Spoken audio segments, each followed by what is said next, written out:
Okay, it's 7:01. Is there any public participation? If so, raise your hand.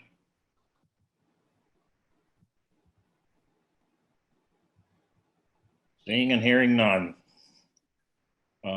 We don't have, we have a quorum, but not everybody is on yet from the Permanent Building Committee that can vote.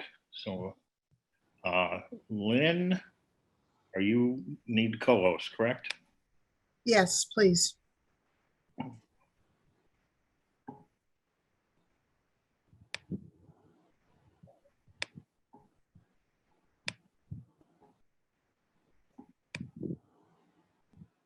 Okay.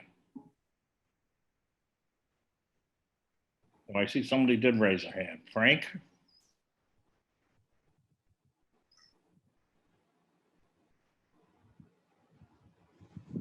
Yes, Joe, it's me. Yes. You wish to engage in public participation? No, just listening. Thank you. All right.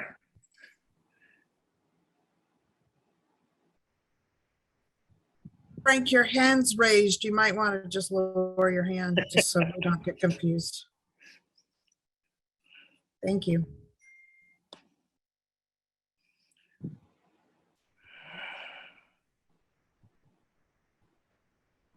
All right, as far as the Permanent Building Committee, I see Tim, Demers, Bill, Tom, Mark.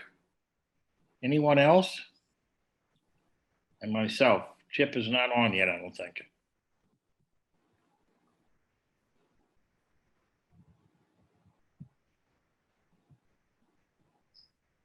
Lynn, you want to text him and see if he's going to be on? Sure.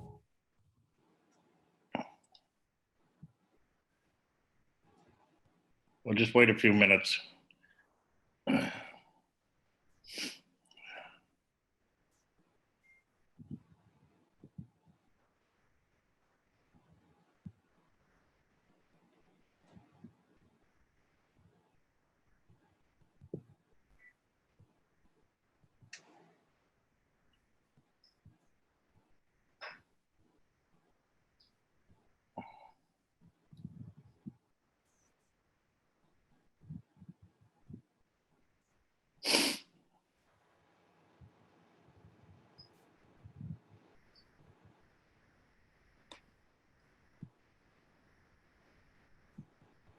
All right, you want to bring up the agenda items, Lynn?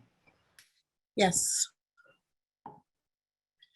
First on the agenda tonight, we have administrative actions, reviewing the July 14th meeting minutes and approving those, a CM procurement update, and a recommendation by the CM selection committee to approve the recommended CM firm.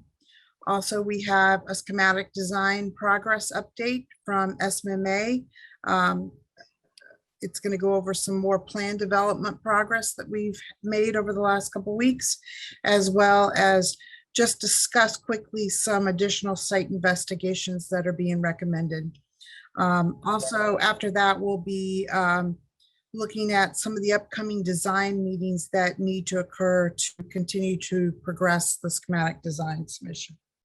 All right, why don't we pass over the voting things or the minutes and the procurement and go to the schematic design progress to see if other members of the Permanent Building Committee get on board. People could be, traffic, whatever.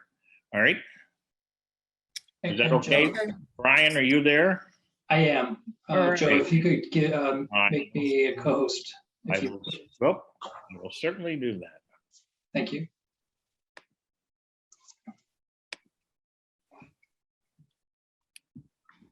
Sorry, everybody had trouble getting in. All right. We, Brian, do you want to go or do you want to hold? I am going. It's Okay. We have liftoff. All right, sounds good. Okay, thank you.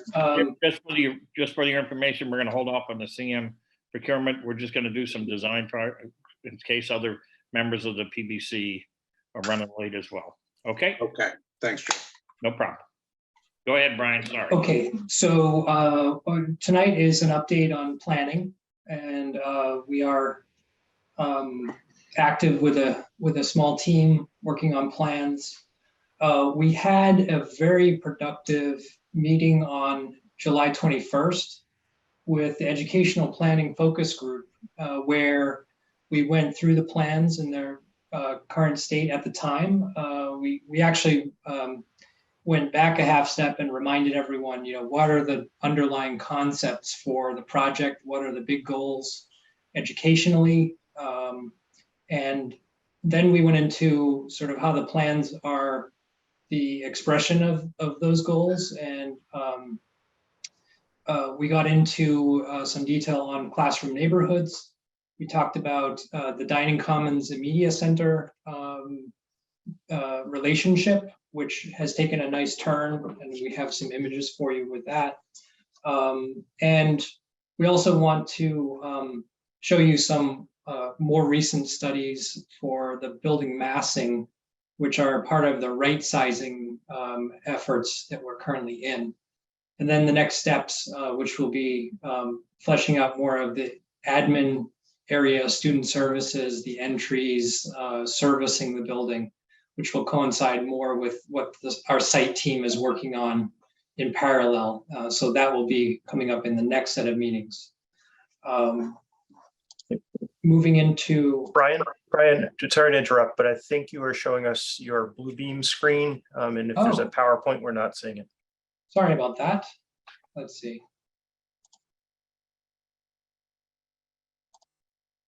I will reshare.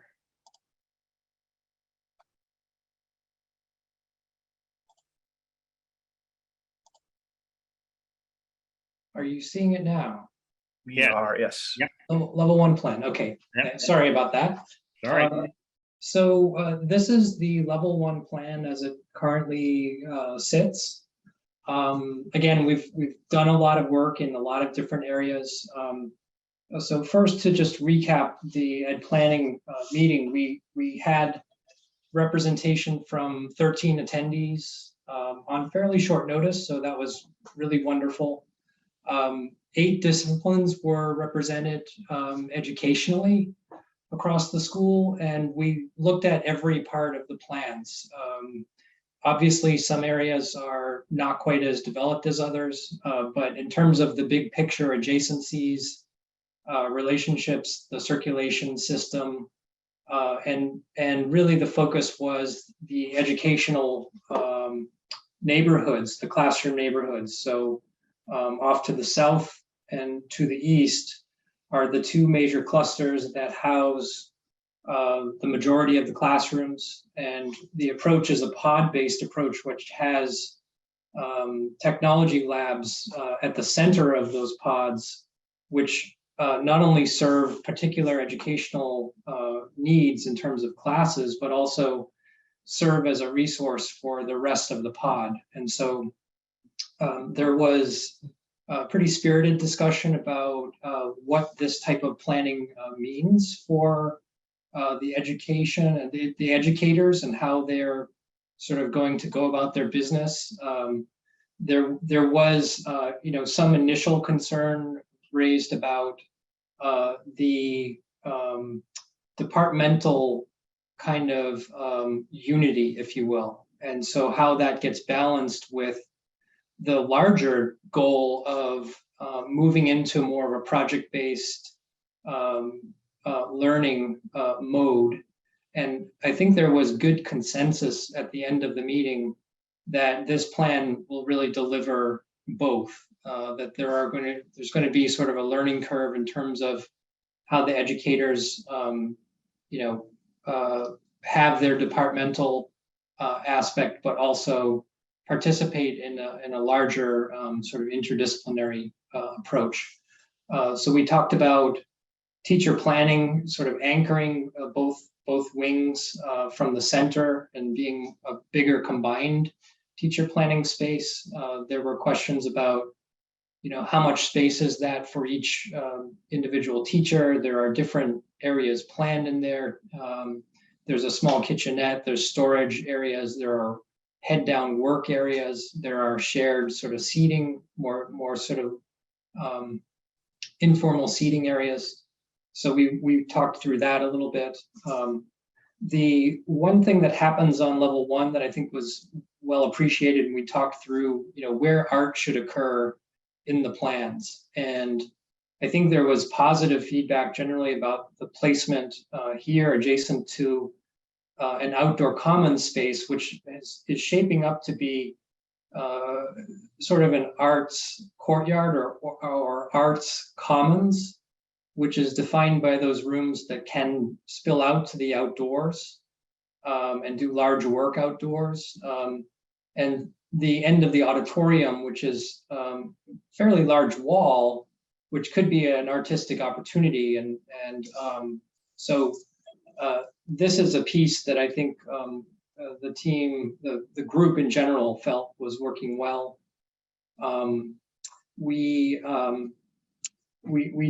talked about sort of the classroom layouts. Those, kind of will be more fleshed out as we move forward through the plans.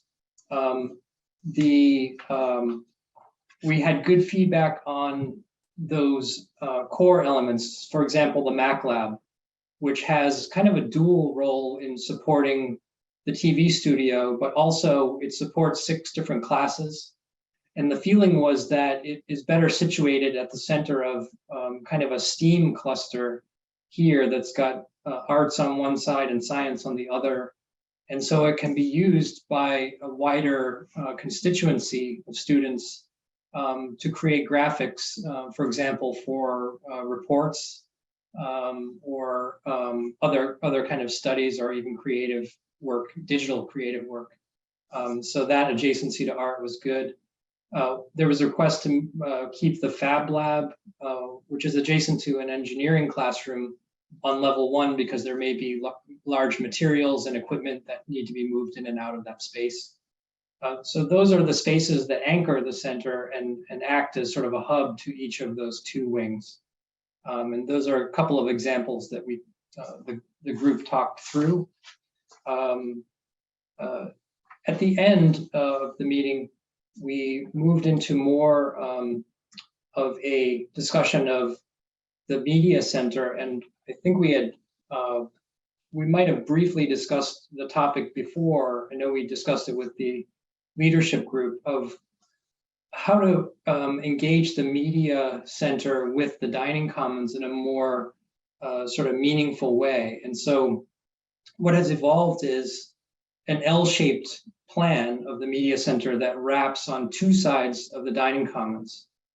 And this not only maintains its sort of central position to the educational piece or side of the plan, but it also engages in a more sort of an embrace of the dining commons, creates a single height space over the entry or at the entry. There's a possibility of connecting across the end of the gym to a second entry into media.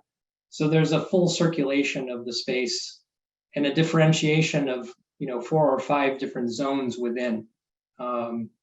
This learning stair piece is something that we had sort of briefly touched on.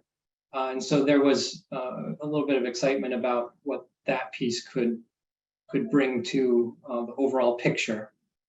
So looking at the imagery from Somerville High School on the left, which is one of the schools that was toured, there's something about this circulation at the second level and the sort of touching of all these different programmatic elements. The auditorium is coming through as that big wood-clad element that's got the servery below, but the space is really activated on 2 levels, which is pretty exciting, and I think that was appreciated by school leadership. Also, we want to engage between the learning commons or media center and the dining commons, and to create a strong relationship overall visually and possibly even physically between them. So we've created a couple of views to illustrate kind of what the feel of that central dining common space is shaping up to be. And we think it can be really exciting. This is an option, or this is an iteration that we were at when the space was a kind of a double height slice through the building. So there's a lot of transparency here. There's circulation on the eastern edge of that space. To the left, just off center, is the entry into the auditorium space. So on 2 levels, you're able to get into the back of the auditorium.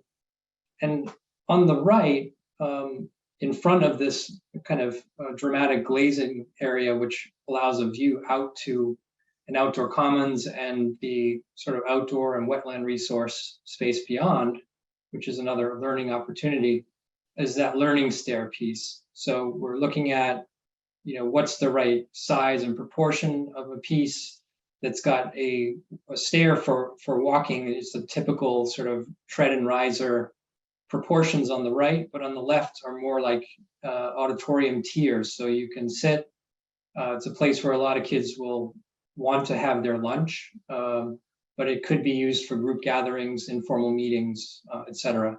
So it's a way that we're sort of animating the space. The second view here is what happens when we drop the media center in above this sort of front, adjacent to front entry. So it creates a single height space, which creates a differentiated zone, which some students will find more comfortable. And I think it creates a little bit more excitement about what happens in the center with the popping up. So this is a view kind of walking a little bit further into the room. It's still a fairly, dramatic space with a lot going on at the edges, and very, very active. And this is a view from up on level 2, looking back toward the entry. So this is with media center only on the left side, and the glazing ahead is open to the entry area and all the way out to the field. So Farm Street is sort of up a little bit higher in terms of level. Now, when we, again, turn that media center across, you have a bit more intimate space. It's still, we think, full of drama, but we're also able to place some seating around the perimeter edge of it and create, yet another opportunity for a differentiated experience in terms of the seating, maybe more individual or a couple of people at a time, rather than the big, 8-seater tables. So we got some good feedback on this sort of idea from the ed planning group, also from school leadership, and so we are intending to move forward with this as the base scheme, because we think it affords a lot of positive aspects to the plan. Here it is in plan again, and there's a second item here that I want to go through, but maybe I can open it to any questions that there might be about that media center piece, for folks who have a comment or want to provide some kind of input. Brian, it's Phil. Do you have a floor plan showing media center and not media center like you were showing on the 3D model? I do. Let's see. So this is the position of media center that we had it before. And so we've taken the same quantity of area and just pushed it into a different shape, and therefore kind of activating more of the front of the school, kind of overlooking the entry area. So you'll see activity as you come up to the school, kind of overhead on level 2.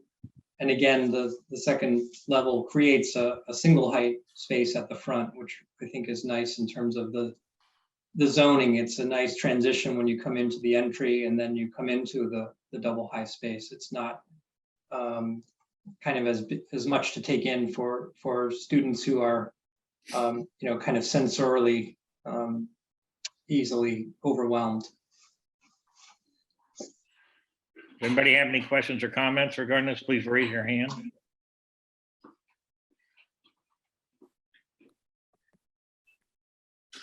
Phil? Sorry, I didn't raise my hand, Joe. Oh, I meant to though. Question level 1 plan. You have the commons in that big open space, that other little nook in between all the science classes. Is there no possibility for a second exterior commons for the science department to be able to use, or or is that all the hill right in there? Do you mean out this way, Phil?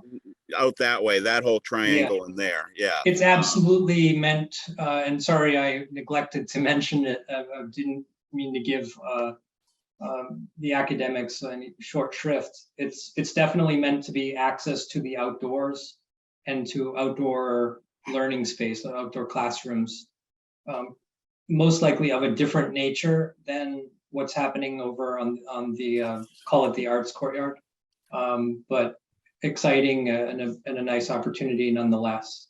Yeah, that's great. Thanks. Sure. And that sort of links to the second part of the study that I wanted to present. And we've not shared this with the school leadership yet, so we want to get good feedback in terms of the educational impact. But we want to show you 2 options that are in play in terms of the right sizing of the building. So we know that the building is still a little bit oversized, and we're working on getting it back into sort of line with our space targets, and moving the media center into that dining commons is going to create some an opportunity to carve out the end of this building. But the other piece that we know is the easterly leg of the academics, and soon we'll have better names for the wings, maybe by letter. But we found that the upper 2 levels of this pod did not have enough sort of critical mass at the center. And so we're looking at kind of squeezing the edges together so that we have a little bit more lean or narrow building element here. And so this is the level 2 plan. So the first option is that the right side gets pushed in, creating a bit of a terrace. So this is an outdoor space off of level 2 that's accessed from the corridor that's right adjacent to the dining commons. That would be, again, an outdoor learning opportunity, so an outdoor terrace. And the other option we looked at is, what if that terrace were pushed, or the space, the classrooms were pushed from the left side or the south, creating a terrace on that side. And so, the first thing that comes to mind is there's definitely an orientation difference between those 2. And the other piece is that there are different sort of educational adjacency possibilities and spatial opportunities to each of these. So again, option 1, call it, is the terrace on the north side of this pod, which again fronts that arts commons on this side and is very adjacent to the dining commons. And the second option is creating a terrace to the south. This one is going to be better able to receive sunlight. And so, educationally, if this becomes an extension of, for example, environmental sciences, there could be outdoor labs, a greenhouse, and spaces that support sciences.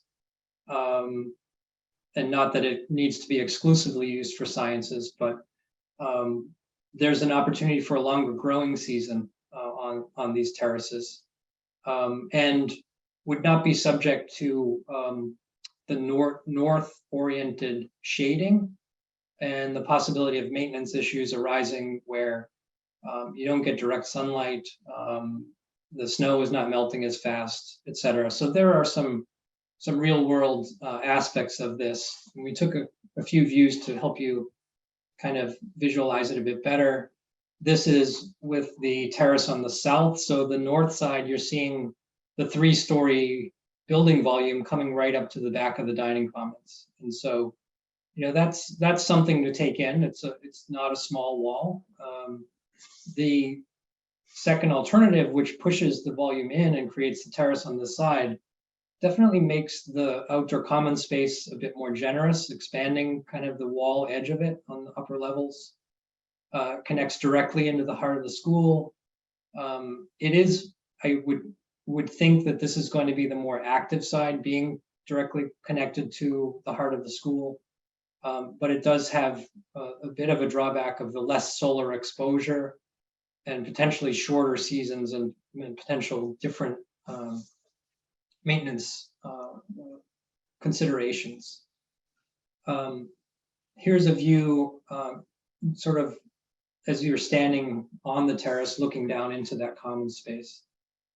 So I have to say, in terms of space making, this is a nice gesture, I think, as an extension of the interior.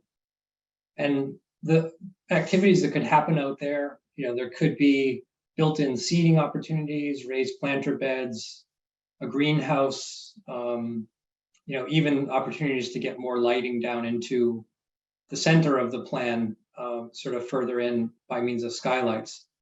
But these are details. We haven't quite, we're not at the point of programming at that level yet. But these are opportunities in terms of having vegetation, having a place that classes can go and convene. And we know that post-COVID, that's really something that is well appreciated. Moving back to the, I'll call it the academic commons now, or outdoor commons. This is the view before adjusting for the plan. Brian, Yes. before you go off of that, Chip, you had your hand up? You're muted, Chip.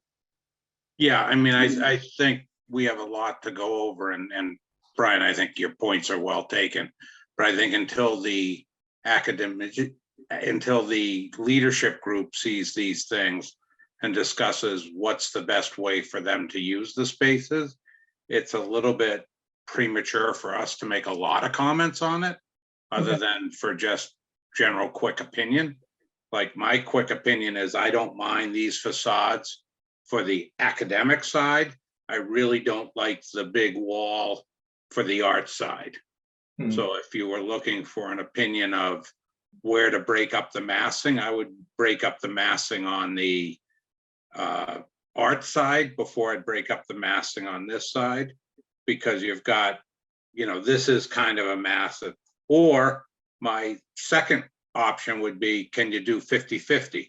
This side being more for the academics and a greenhouse and something like that, and the other side. The other question I always have about terraces and outdoor space is planning, right? It's great to have outdoor space, but if all of a sudden you've got a classroom outside your classroom and you've got another teacher outside with kids peering in your windows, not always the greatest situation in the world. So just terraces outside classrooms sometimes makes for difficult planning. But I would be in favor. I like breaking up the massing on both sides, but if it has to be one or the other side, I would pick the arts side, if that's what you want to call it, because I see that as being a much greater active space with the learning commons and dining and all being right there, because that kind of pours out. I also like the fact that it pours out from the hallways as compared to through a classroom. My opinion. Thanks, Chip. I think those are all valuable comments. We do want to get as much feedback as we can, and some of this is a little bit out of sequence.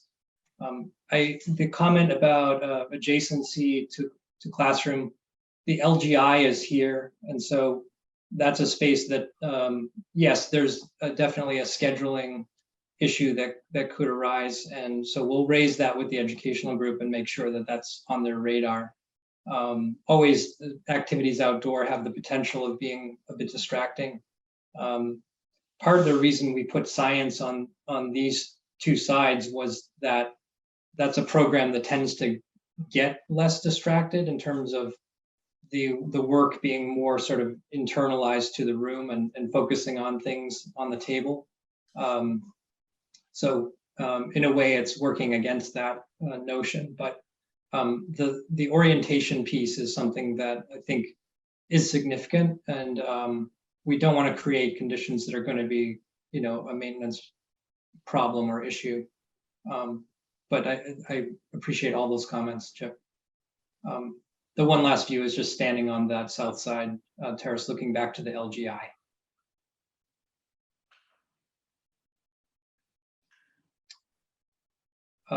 I do have level 3 plans, but there's not been really significant changes with that. And I'll just, unless there are further questions, I'll yield back my time. Phil, you had your hand up? You had a comment? Is there any different sort of calculation for MSBA coverage of outdoor spaces, like a terrace opposed to an indoor space? Outdoor space, roof space is not counted toward the area budget with MSBA.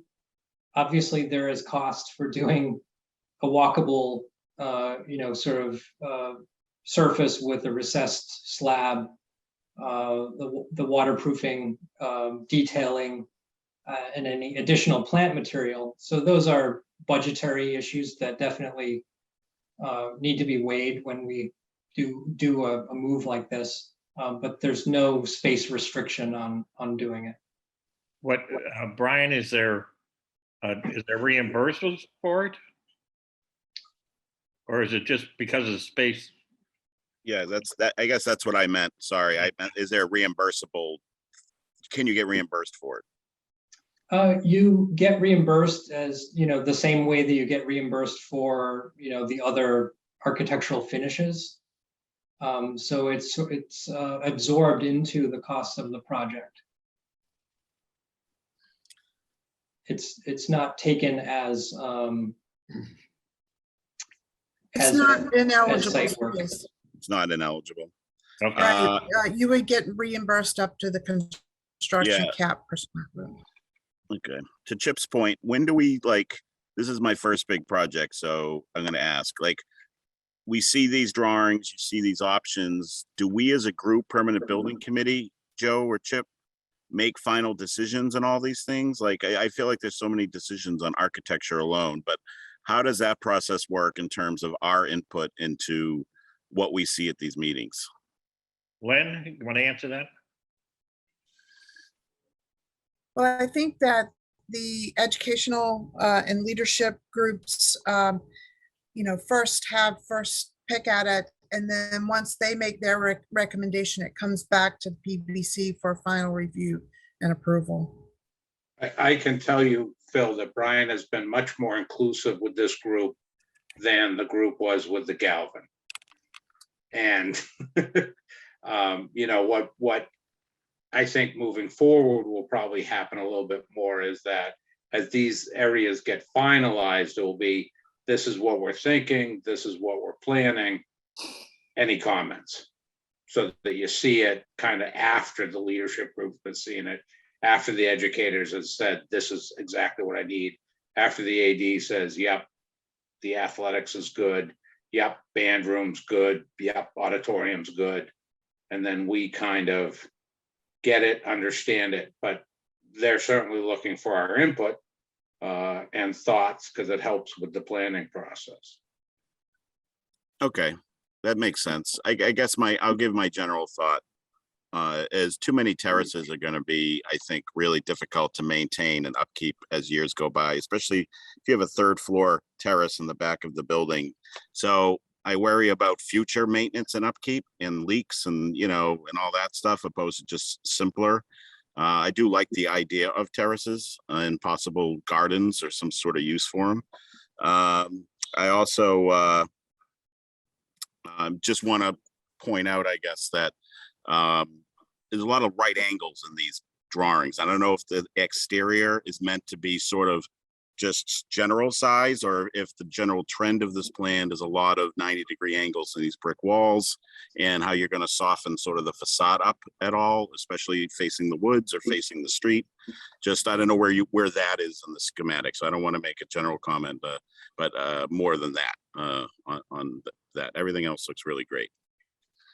Thanks, Phil. And yes, the facades are indicative right now. I had our team kind of white everything out so that it would be less of a distraction, because we are not at the point of designing facades. Yeah, I mean, we're at the very early beginning stages. And I think something that you saw in the, if you remember the model animation that was rotating, I think something like that is more in line with what we ultimately intend. But we draw something right now for scale, and it's meant to be kind of background to the issue at hand. That makes sense. That's what I was thinking. I just wanted to make sure. So, okay, thank you. Thanks. Mike Boudreau. Yeah, new kid on the block, so I just curious about the terrace. Any safety concerns with the terraces? Typically, yes. I mean, there's a higher guardrail design that we typically use for terraces where, you know, it's possible to, you know, get to the edge. And so we will design to a standard that's more than the code.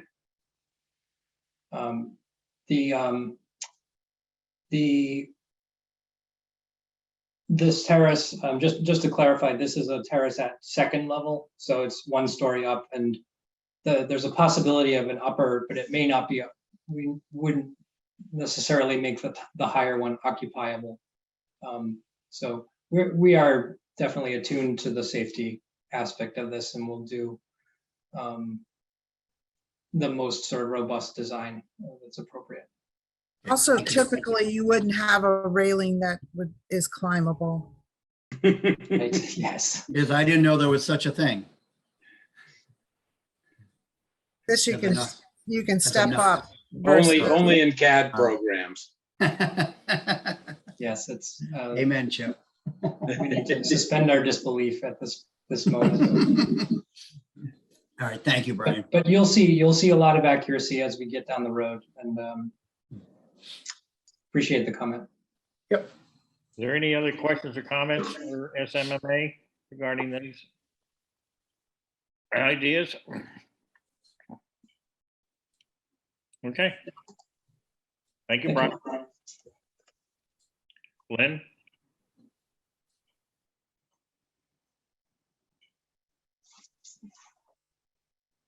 Joe, I would suggest that if we're going to discuss the CM at risk at this point, that Yeah. you should do a roll call for attendance, and then also who are the voting members. I have it. Yeah, but I think if this is being recorded, we need a verbal. I Oh, think. we have Tim is here, right? Yes, Tim's here. Bill, Yes. Tom, Yes. Mark, Yes. Chip, Yeah, and myself. Are there any other voting members of the PBC present? Nope. and that gives us an appropriate quorum, correct? That's six of the 9. Perfect. That's all. All right, Lynn, you wanted the minutes? Yes, first up is approval of the July 14th meeting minutes. I move that we approve the July 14th meeting minutes as superbly written. Yep. Is there a superb second? I'll second. Any other questions or comments regarding the minutes? Any discussion? Anyone? Seeing none, without objection. Does anyone object to the minutes? Hearing none, minutes are approved. Joe, I came on late. Did you do public comment first? Yes, we did. Okay. So I just want to give everybody a little overview of what has occurred in regards to the CM procurement. On July 27th and 28th, we interviewed CM firms, 2 firms each night. Skanska and Shama were the first night. Suffolk and Bond were the second night. We followed the requirements, Mass General Law requirements for evaluating the technical proposals, which we received on July 20th. And also we ranked the interviews. And then after ranking the interviews, we opened up the price proposals, looked at those in comparison to each of the firms, and then ranked those firms. So our evaluation of the technical proposals were based on the RFP. It was a very detailed outline of what the technical proposals should include. And we ranked each of the categories based on the requirements in the RFP. Then the interviews stood on their own. We based those based off of an agenda that we gave each of the CM firms. We focused mainly on the CM's team, their prior experience, and their approach to the Wakefield Memorial High School project. We weighted the categories when we went to our scoring matrix. The technical proposals were weighted at 25% of the overall score. The interviews were weighted at 50%, and the price proposals were weighted at 25% as well. The price proposals, we basically focused mostly on the non-negotiable items of the price proposal, which were the CM fees for schematic design and construction. They also provided other fees for us for general requirements, general conditions, and just the overall management cost for the project. However, those tend to change based on scope and schedule. So again, we focused our scoring on the fees that were non-negotiable and not changing. So basically the overall score, it was tight, particularly for the first 2, resulted in Bond Building being the highest ranked CM firm. Okay, is there any? And- Yep, go ahead, Lynn, I'm sorry. No, I just, and we wanted to first see if there was questions, but then also the selection committee recommends that the permanent building committee vote to approve Bond Building as the construction manager for the Wakefield Memorial High School project. Right, I'll make that as a motion.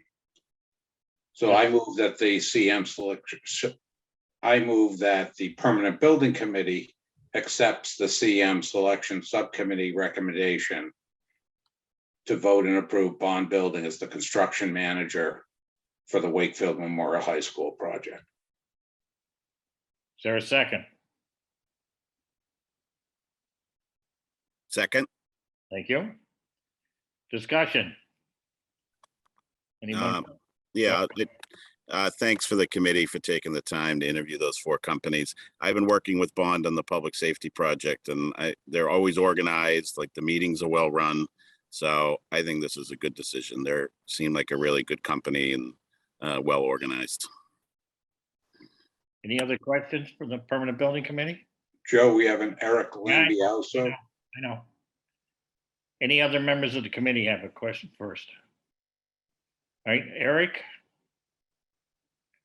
Yeah, Lynn, you mentioned that the top 2 were very close. Can we have a name and address, sir, please? For the Sure, record. Eric Lambiaso, 28 Eustis Ave. So Lynn, you had mentioned the top 2 were very close. Is there any consideration to look at those 2? I don't even know who the second one is, but to look at those 2, narrow the list down and look at those 2 against each other? Well, that's part of what we did. When we ranked everyone, The second, It's a if we- process. if we can't come to agreement on the first ranked firm, we will automatically go to the second ranked firm and so forth and so on down the list. There was about a 0.2 difference between the first and second ranked firm. What happened when there's a scoring process through the matrix and the interviews and the price proposals, and it comes down to an average. And at the end of the average between bond and the second place one was 0.2 points. 1.2, wasn't it? 0.2 of a point. Yes. Any other questions or comments regarding the CM at-risk procurement? Hearing none, there's a motion on the table to approve Bond Building as the construction management firm for the Wakefield Memorial High School project. Tim, Yes. Bill, Yes. Tom, Yes. Mark, Yes. Chip, Yes. and myself is affirmative. It's unanimous. Thank you. I move that we approve Joe to be our liaison between Lynn and Bond in the procurement of a contract and any discussions necessary to procure them as the construction manager. Chip, I will say that Tom Mullen has reviewed the contract that we put in the RFP. So that's the contract we'll be using. So we'll assemble all the attachments to that contract, present it to Bond for their attorneys to review it. Then we'll push it back to the town for a final review and execution. So if you need anybody, so I just moved that if you need anybody other, previous to that, Joe be appointed that person. Okay, Thank you. I don't think we need a vote on that. I'll just take care of it.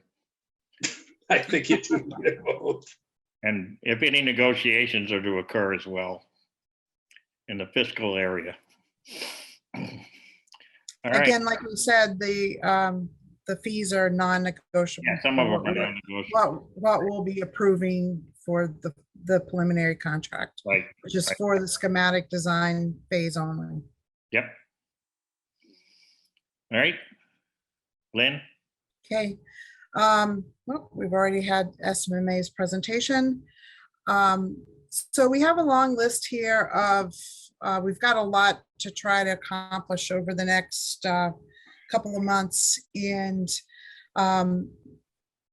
these are some of the meetings that we're trying to get scheduled. We do have a mechanical systems focus group meeting on August 3rd, a site focus group meeting that is trying to be scheduled for the week of August 8th.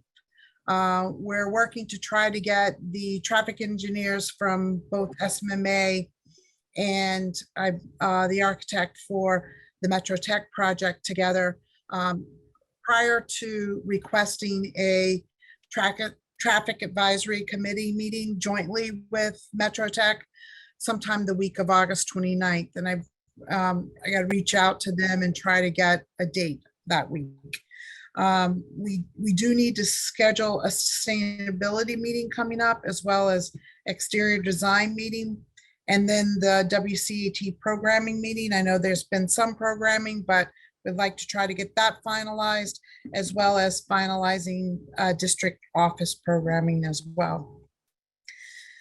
There's one other thing I wanted to mention that was on the agenda that we didn't cover in SMMA's presentation, and that is at the next PBC with a recommendation to do additional geotechnical and geoenvironmental investigations on the site in and around the track.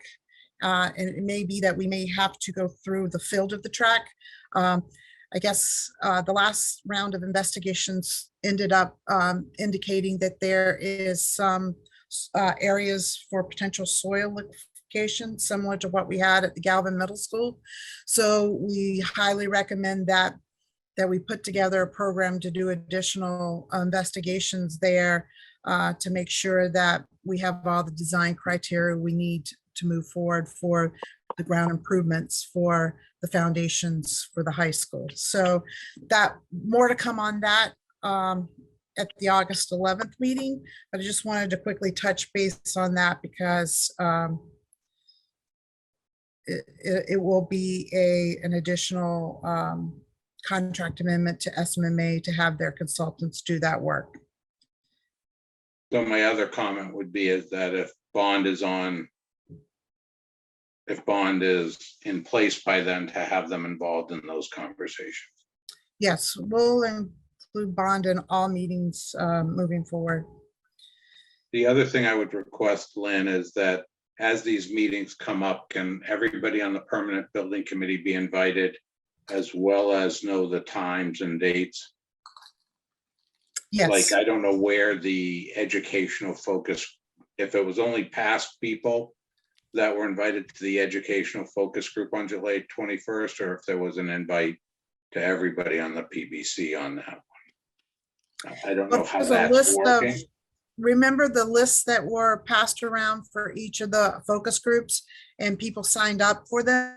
Those are the ones that have been invited to each of the meetings, but we can broaden that invitation and include everyone on the PBC if they want to attend. But we did send the lists around and have people sign up for the various focus groups. And that's Correct. And I think at the beginning, when it was all schematic planning, that's great. But now we're getting into the weeds. And I think that other people may have some interest. And I don't think it's harmful to make people aware of dates and times if they have an interest. absolutely. Beyond the original focus group. We'll definitely do that. Thanks. And then last, I just wanted to update our permanent building committee meeting calendar. I did include it with the meeting materials that were sent out earlier this morning. We did cancel our July 28th PBC meeting in favor of this meeting on the 2nd because we had to move out our interviews. And we do have the August 11th meeting coming up and the August 25th meeting coming up. One thing I wanted to discuss and put on everybody's radar is that we have the public forum, a public forum scheduled for August 24th on our schematic design work plan, and just wanted to make sure if everyone still felt comfortable with that date for a public forum. We have one planned for August, September, and October as we complete the schematic design submission. It is summer vacation still. Yeah. You think the public is generally paying attention? Like, would it hurt to push it up 3 weeks into September when school starts? We can cancel this one and do just the September and October one. I think maybe focusing the September one more on design and the October one more on cost. I think it's a good idea.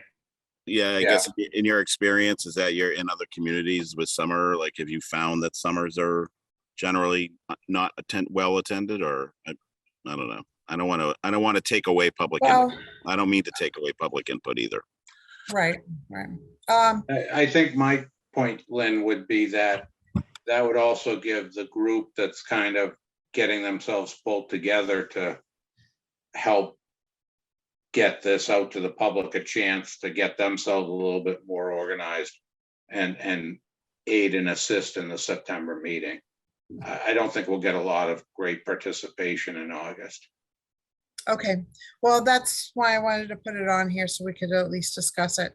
So we will continue. I think I don't have that schedule up, but the one in September, I think, is the 3rd week of September. So I think that by that point, we should be pretty well set with the actual design. And I think that would be a good time to review where we're at with it. And then again, our cost estimates and cost reconciliations will be occurring at the end of September into the beginning of October. And so the public forum plan for October can concentrate on where we stand with cost at that point. And I don't know if anybody has any questions, but if not, that's all I have for tonight. All right. Does anybody have any questions or comments regarding the materials we dealt with tonight? Seeing none, I suggest a motion to adjourn. Joe, if I could make one comment, we saw a pretty neat presentation from Bond, and as Bond as the construction manager, I would request that we have them introduce themselves and maybe do a small presentation at our August 11th meeting. Will do. Yes, I didn't, I was gonna pull a clip out of the recording, but Yeah, we'll do I it now. felt that it was stealing their thunder. I think they should be the ones to discuss their work. All right, anybody else? About a motion to adjourn? So moved. Second? Second. All in favor? Click leave. Press leave. Take care, everyone. Thank Good you. night. And congratulations, Bond.